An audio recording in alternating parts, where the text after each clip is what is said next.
Durante um evento do PL em Brasília, o ex-presidente Jair Bolsonaro falou sobre a denúncia da Procuradoria-Geral da República, que o acusou de planejar um golpe de Estado. O tempo todo, vamos prender o Bolsonaro. Caguei pra prisão. A gente visitou as obras do 5º Presídio Federal de Segurança Máxima do país. Hoje existem 4 presídios e esse 5º Presídio Federal está sendo construído aqui no Distrito Federal, em Brasília. O governo federal promete entregar ainda esse ano. Esses presídios foram criados em 2006 para prender os criminosos mais perigosos do país. Depois que a gente... Se ele for condenado, ele vai cumprir a pena no Exército? Ele vai cumprir no Exército, né? Ou não? Não sei, eu não sei. Acho que não. Acho que ele cumpre em prisão civil mesmo. Ah, é? É porque a pena é civil, ele está reformado faz tempo, né? Ah, esse é uma boa... Hoje é 22 de fevereiro de 2025, são 9 horas da manhã. Com Bolsonaro praticamente condenado, cresce debate sobre onde ele será preso. Aliados, assumidos e enrustidos, querem prisão em quartel, mas o STF pensa muito diferente. Diante da denúncia da Procuradoria-Geral da República contra Jair Bolsonaro pela trama golpista de 2022, aliados passaram a discutir a possibilidade de que o ex-presidente cumpra sua longa pena de prisão, que pode ser de meio século de duração, em uma unidade militar. Bolsonaro teria direito de ficar preso em uma prisão do Exército por ser capitão reformado. A avaliação de interlocutores do comandante da Força, General Tomás Paiva, é que nesse cenário, ex-presidente deve ficar detido em condições menos desfavoráveis, considerando as prerrogativas de chefe de Estado. O Supremo Tribunal Federal, porém, a quem compete decidir onde Bolsonaro será preso, tem uma opinião muito diferente pelas razões que o professor de Direito Constitucional da PUC de São Paulo, Dr. Pedro Serrano, explicou em live recente neste canal. O tribunal tende a enviar Bolsonaro ao presídio da Papuda. O complexo penitenciário da Papuda é uma região de segurança máxima onde foram erguidos 4 presídios situados na região administrativa de Jardim Botânico, no Distrito Federal, às margens da rodovia que liga a capital federal a Brasília e ao município mineiro de Unai. Antes de prosseguir, eu quero pedir um minuto a você para apresentar fatos que motivam campanha que o Blog da Cidadania criou. Atualmente, o Blog da Cidadania usa equipamentos comprados em 2017 e é disso que nós vamos falar agora. Aliás, é outra coisa, doutor Moro, que é importante o senhor saber o que eu penso. Eu vi já alguns depoimentos, aí eu vi a busca e apreensão na casa do jornalista Eduardo Guimarães. Na última terça-feira, 10 de julho de 2018, eu, Eduardo Guimarães, fui à Superintendência da Polícia Federal, em Curitiba, para receber devolução dos equipamentos de trabalho como jornalista que me foram confiscados ilegalmente pela Polícia Federal em março de 2017, no âmbito de uma operação ilegal contra mim de condução coercitiva, por conta de acusação do juiz Sérgio Moro de que eu teria avisado o ex-presidente Lula de que ele seria alvo da 24ª fase da Lava Jato. Atualmente, o Blog da Cidadania, como eu disse, usa equipamentos comprados em 2017 e que foram confiscados por ordem de Sérgio Moro e depois recuperados. Precisamos comprar novos equipamentos de áudio e vídeo. Também precisamos de seu apoio para montar uma pequena equipe que ajude no trabalho de edição de vídeo e reportagens. Agradecemos a todos os que já contribuíram e pedimos a você que considere nos apoiar com uma doação utilizando a chave Pix ou o QR Code que está na tela. E vamos em frente. A má notícia para Jair Bolsonaro é que o STF acaba de formar maioria para manter indulto em penas de até 5 anos. Apenas de condenações até 5 anos de prisão. Acima disso, não poderá haver indulto no Brasil. Então ele que está para pegar aí 46 anos, mesmo que conseguisse eleger algum governo, esse indulto seria proibido pela lei. Muito bem, os desafios do Bolsonaro na estratégia de implodir a delação e escapar da turma de Moraes estão fadados ao fracasso. Veja só, as principais estratégias dos advogados de Bolsonaro e de outros denunciados no caso da trama golpista são apostas de risco que vão depender mais do clima político no país e no próprio Supremo do que propriamente o processo. Isso porque, de acordo com o regimento do tribunal, todas essas mudanças que os bolsonaristas querem dependem de uma decisão do relator Alexandre de Moraes, que já demonstrou não ter disposição para ceder os apelos mal intencionados e picaretas da defesa de Bolsonaro. A chance de acusação contra Bolsonaro ir ao plenário do STF é considerada mínima. Esse jornal, a Folha de São Paulo, que assim como o jornal O Estado de São Paulo, tem tentado fazer a defesa do Bolsonaro, estranhamente, tudo isso eu já expliquei aqui, a imprensa paulista acabou estabelecendo uma ligação com Elon Musk, que é o sujeito mais rico do planeta. E por conta disso, esses jornais se venderam e estão apoiando descaradamente o Bolsonaro. E aí estavam fazendo pressão, dizendo que havia ministros do STF que queriam o julgamento do Bolsonaro no plenário do STF, mas a chance, eles tiveram que se render aos fatos, porque está muito claro, todo mundo jurídico sabe, que a chance de acusação contra Bolsonaro ser julgada pelos 11 ministros é considerada mínima. Mas por que, Eduardo, você vai me perguntar? Será possível que o Bolsonaro, se for julgado pelos 11 ministros, ele sai livre do tribunal? Não, ele sai condenado por 9-2. Mas o bolsonarismo quer esses 2 votos dos ministros bolsonaristas que ele indicou para dizer que não foi unânime, que outros juristas veem que ele é inocente. É uma coisa absurda, não é? Porque o Lula, por exemplo, ele teve negado no STF a prisão dele, o habeas corpus dele em 2018 por 6-5. Não é? Então é uma coisa absurda dizer que 2 votos apenas mudariam alguma coisa. Mas isso também tem um outro motivo para que a extrema-direita queira julgar o Bolsonaro no plenário. Porque o julgamento ficaria muito mais demorado. Seriam 11 votos em vez de 5 votos. Ou seja, seria um trabalho muito maior, muito mais debates, e o STF quer terminar logo o julgamento do Bolsonaro. Então aí a condenação dele já está batendo na porta. E quanto ao projeto de anistia, à sombra da denúncia da PGR, o cúpula do Congresso já admite que esse projeto da anistia não passa.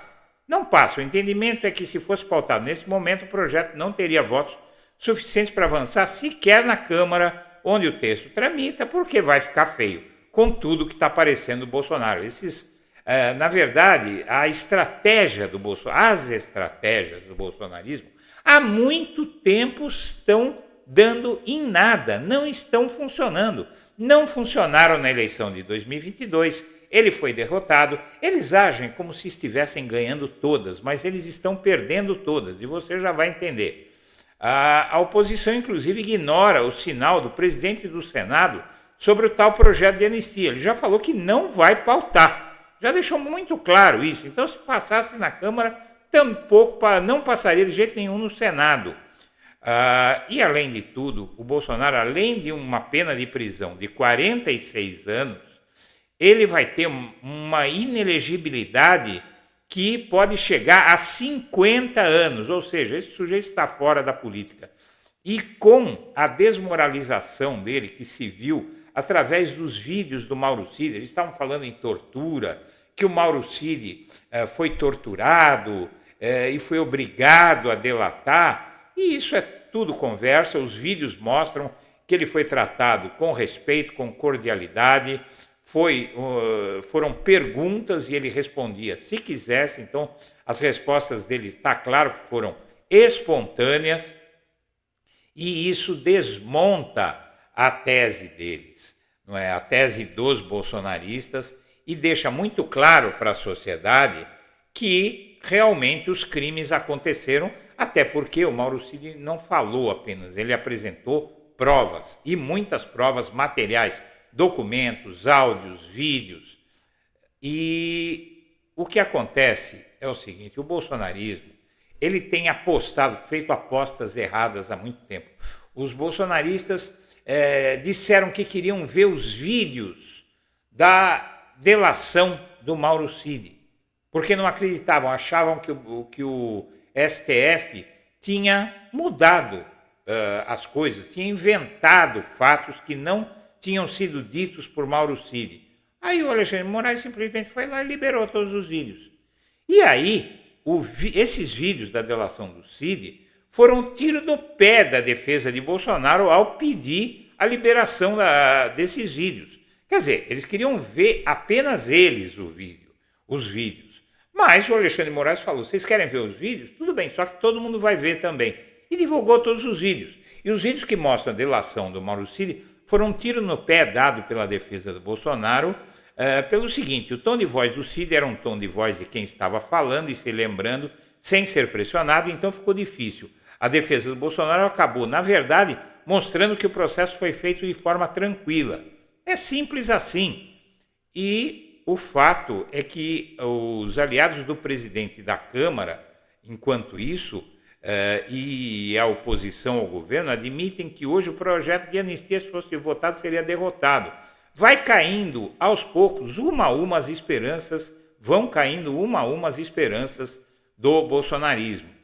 E aí, o que é que entra em cena? Entra em cena, minha amiga, meu amigo, a discussão de onde, quando, como o Bolsonaro vai ser preso. E o parâmetro dele máximo é isso aqui. Veja só a cela do Lula, uma cela de 15 metros quadrados. Ele ficou, isso aqui é um cubículo. Tudo bem, você vai falar, em relação às prisões que temos no Brasil, um cubículo desse é realmente um luxo, não é? Mas veja só, você ficar trancado 24 horas por dia, com 1 hora para um banho de sol, num quartinho desse, olha só o que é isso, minha amiga, meu amigo. E é esse o limite para o presidente, foi o limite para o presidente Lula, e é o que o Bolsonaro tem que ter, nada mais que isso. Porém, os novos aliados dele, a Folha de São Paulo, à frente de todos, não é? Ele comprou a imprensa de São Paulo, comprou. Estão divulgando várias matérias defendendo Bolsonaro, atacando a denúncia do professor Paulo Gonet, que emitiu uma denúncia muito mais dura contra o Bolsonaro do que a Polícia Federal. E diz aí o jornal que o Bolsonaro terá privilégios de chefe de Estado em eventual prisão e querem que ele cumpra a prisão em uma unidade militar. Porém, a realidade é muito outra. Onde o Bolsonaro pode ser preso, caso seja condenado por tentativa de golpe de Estado, uma vez condenado, ele seria o único ex-presidente militar da reserva a ir para a prisão. Condição particular gera divergência entre especialistas onde cumpriria a pena. Denunciado nessa semana pela trama golpista, Bolsonaro deve cumprir penas que ultrapassam 43 anos de prisão. Na verdade, são 46. Quando disserem 43 é um erro, são 46, tá? Mesmo se pegar um tempo mínimo por cada suposto crime, a soma das penas ainda faria... As penas todas, se ele pegasse o tempo mínimo, que é um absurdo, somariam 12 anos. Esses 12 anos da cadeia, o Lula foi preso por penas que somavam 9 anos, né? A soma das penas ainda faria com que o ex-presidente ficasse em regime fechado, uma vez que a lei estabelece que a condenação a mais de 8 anos de prisão sejam cumpridas. Nessa perspectiva de condenação, a chance que o ex-presidente vá para a prisão é alta. Especialistas consultados, entretanto, divergem sobre como ele será tratado durante a execução penal, como civil, como militar da reserva. E essas opiniões que você vai ver, segundo a apuração do Blog da Cidadania, coincidem com o que pensa o STF. A maioria do STF vai exatamente nessa direção. E quem não quiser acreditar, como outras vezes que eu disse que coisas iam acontecer e duvidaram, então é só esperar. Você sabe muito bem que eu sempre falei que a denúncia era inexorável e que seria uma denúncia muito dura, mais dura do que se pensava. E foi exatamente isso que aconteceu. E agora eu estou dizendo para você, o Bolsonaro não vai ficar em prisão do Exército. Isso porque a condição seria única desde a redemocratização do país. O fato é que especialistas em direito, como, por exemplo, o doutor em Direito do Estado, Fernando Caparo, diz o seguinte: caso seja condenado e esgote os recursos, Bolsonaro vai ser conduzido para um estabelecimento prisional de esfera comum, ainda que ambiente federal ou estadual. Ele deve ir para Papuda, talvez, eventualmente, poderá ir para um estabelecimento diferenciado que tenha ala diferenciada, no âmbito do Rio ou de Brasília. O mais provável de tudo é a Papuda.